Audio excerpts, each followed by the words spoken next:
Okay, so I've sat down several times over the last couple days to try to put this video together. I know I say that about stuff a lot on this channel, but this time, more so than the other times, I mean that. I didn't just sit down and start to write the script and then not actually do it. I genuinely didn't know what to say in this video. Because regardless of how good I think a property is, when I sit down to review a thing, I always tend to default to the stance that I'm justifying that thing's existence. Like Terminator Dark Fate, for example. Say what you want about that movie, I could sit here and justify its existence all day because I do think it's a film that deserves to exist. I am very good at justifying the existence of things that some people don't like. But man, She-Ra, and specifically this season of She-Ra, I can't imagine someone who likes this kind of story not liking this. Like, there are people who don't like it, people who did like the show at one point or another. And that's why I finally sat down and just decided to hammer out this video. Mostly ad-lib, can you tell? Because of a discussion I was having on my Tumblr that there are people who just straight up don't like this show anymore. And this season seems to be part of the reason why. And I can't imagine how that's possible. Because this season was so good.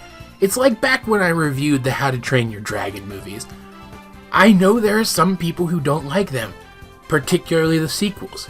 But I can't imagine how that's possible. I can't imagine how, if you like fantasy-type stories, or comedies, or animation, that you can't like those movies. That you don't like those movies.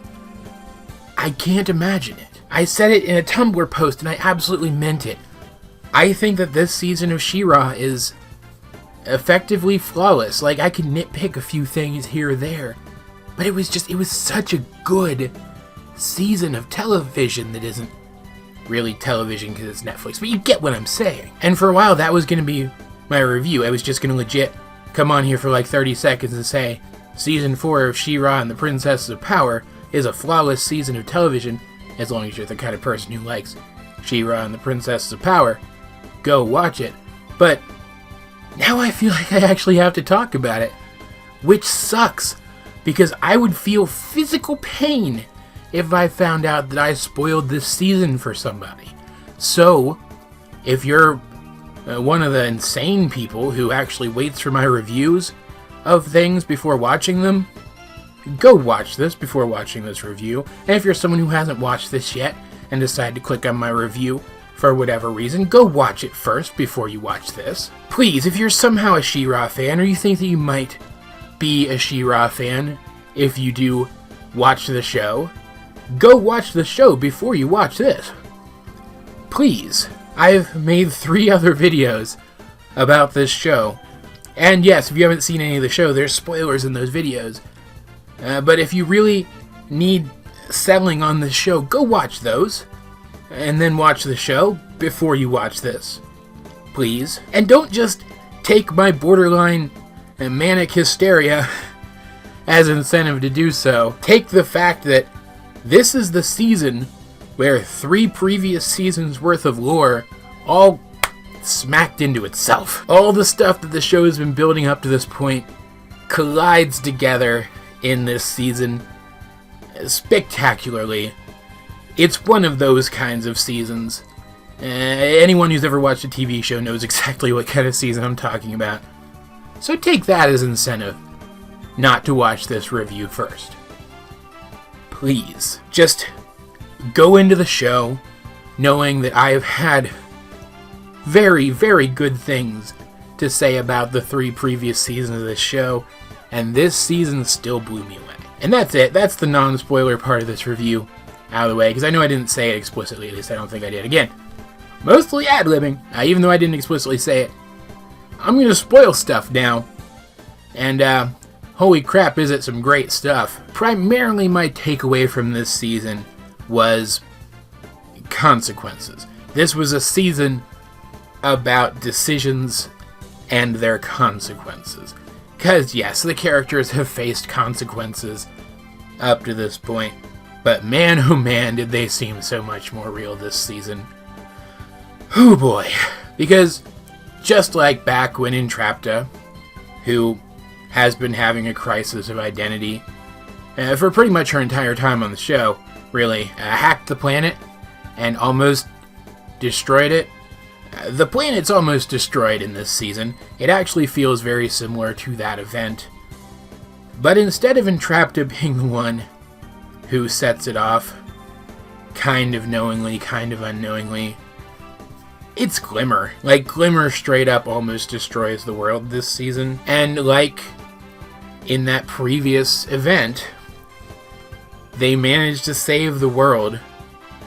But man, is it more costly than it was last time. Like, relationships are reshuffled again.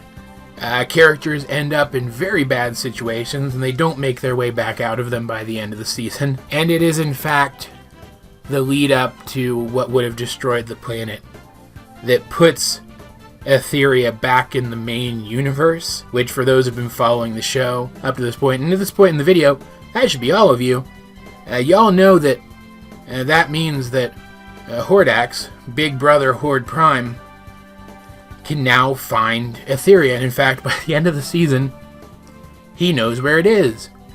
And he's here, or there, because we're not actually on Etheria. You know what I mean. And his countless alien war forces, invasion forces, make Hordak's tiny little horde invasion look like a child throwing a temper tantrum. Because that's effectively what Hordak was. So even though they once again managed to thwart the destruction of the planet, and even though, just like after that first event, the princesses as a whole are technically more powerful now than they were before, because I know I'm not trying to hide spoilers anymore, but spoiler alert anyway, Scorpia gets her princess powers at the end of this season, and it was great. Things have still never been this bad, because Etheria returning to the main universe before the princesses were prepared to deal with that happening, that feels like a loss, because it is a loss. They didn't actually win, they just traded one destruction for a different kind of destruction. Looking at Horde Prime's forces floating there above Etheria at the end of this season, you really don't know how they could possibly win, especially considering, again, I'm trying not to spoil anything they don't have to, especially considering something that happens to Adora this season. Something which I am sure is going to lead to her being more powerful than she ever was, but at least for the time being, she's powerless now. Hordak has effectively been removed from the situation, because Big Brother Horde Prime did not appreciate Hordak trying to achieve conquest for himself. Surprise, surprise. No one could have possibly guessed that. Like, even though we didn't know anything about Horde Prime, come on, we all knew that was going to be his reaction, right? I mentioned that Glimmer almost destroyed the planet, so clearly she fell a bit over the course of this season, and so is Catra. Man, like, everything that she cares about has been stripped away at this point. Like, everything. She gets everything that she wanted. It still sucks. And then she loses it all anyway, and finally it is plainly obvious that she is going to be, from this point forward, receptive to a redemption arc. And I'm so there for it. You guys know at this point how there I am for a Catra redemption arc, because holy crap, she deserves it. I know there are people out there who don't believe that she does. You are objectively wrong, please leave. But just because I know that people like that are too stubborn to actually do that, let me explain why. It mainly has to do with the fact that she was literally raised by fascists. Fascist conquerors in a military structure in which power is the only thing that ensures your freedom. So of course, she grew up wanting to seize power for herself. And of course, she grew up valuing any friends and allies that she had, to the point that she can't imagine them valuing anything else above her, because at the end of the day, she doesn't value anything else above them, even if she's convinced herself that she does. She is a victim, and she deserves to be redeemed because she is not, at her core, a bad person. Just like the fact that Glimmer falls throughout this season does not mean that she's a bad person. Like, there are some people hating on the season because Glimmer turned into Dark Glimmer, but she didn't. Glimmer is the queen now, because her mom is effectively dead, but not really, which means they're probably going to bring her back. I hope they do, because I miss her. And being faced with the reality of the war, especially now that things are worse than they've ever been, even before Horde Prime and his forces show up, the Horde is on a roll lately, and everything sucks. Glimmer starts to realize that this isn't a black and white heroes versus villains story, it's a war.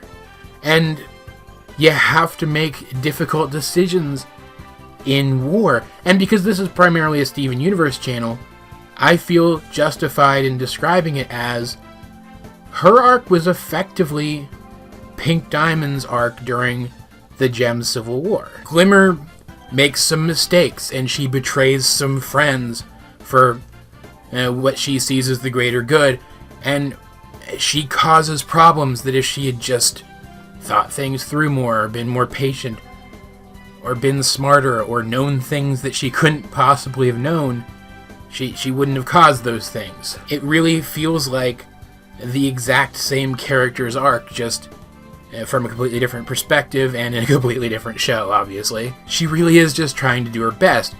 She almost destroys the planet, but she does so because she's trying to harness the power that would destroy it to use against the Horde and end the war before they suffer any more losses, because they don't say it, because it's still a cartoon for children, but people have to be dying out there, on both sides.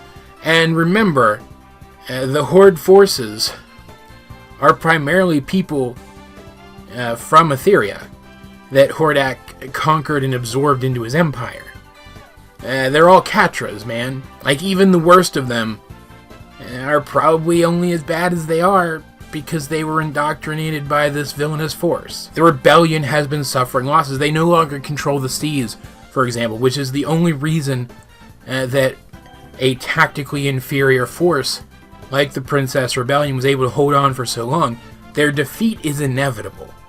So of course she's going to make some rash choices, and those rash choices ended up being mistakes.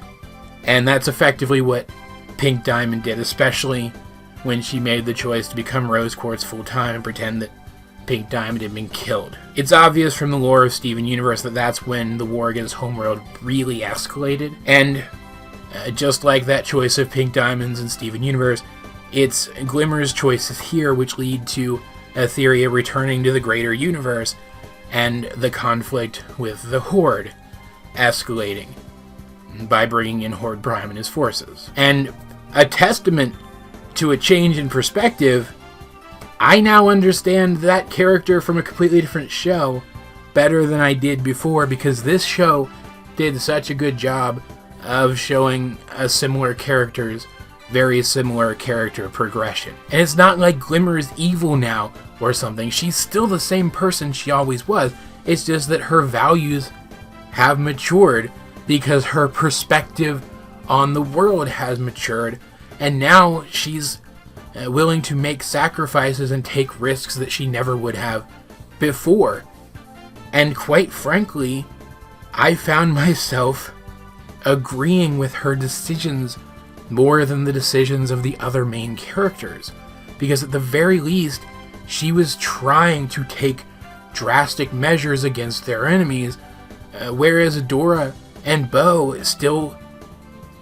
they're still treating the conflict like it's a Saturday morning cartoon, and that's just not how this conflict is being written. There's two more things I want to talk about before I wrap up this review, because I'm starting to do that thing where I go off on tangents, and I'm trying to nip that in the bud. The fantastic flip that was making Light Hope and the Eternians, the first ones, the villains, instead of Moira. Like, they built up to that all last season. We knew it was coming, and yet it still kicked me right in the butt when it happened.